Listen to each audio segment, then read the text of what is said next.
आज आली होती बेसन आणि बुंदीच्या लाडूची ऑर्डर. रव्याच्या लाडूची सुद्धा होती, पण ते मी नाही शूट केलं. आता या 2 वाटी भरून मी बुंदी घेतली होती आणि 2 वाटी भरून साखर घेतली होती. आता त्याचा इथे आपण पाक करून घेऊया. फार एकतारी करायचा नाही, जसा गुलाबजामुनचा असतो सेम तसाच पाक करायचा आणि त्यामध्ये नंतर बुंदी घालून झाकण लावून ठेवायचं, म्हणजे बुंदीमध्ये पाक पूर्णपणे मुरला जाईल. इथे वेलची पावडर मी घातलेली आहे.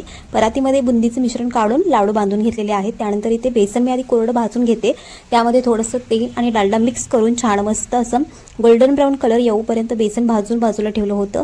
सगळं काम आवरून घेतलं बेसन थंड होईपर्यंत. त्यानंतर चवीनुसार त्यामध्ये साखर मिक्स केली आणि आपले बेसनचे लाडू मी बांधायला घेतले आणि एक एक मणुका लावून बेसनचे छान मस्त असे लाडू वळून घेतले.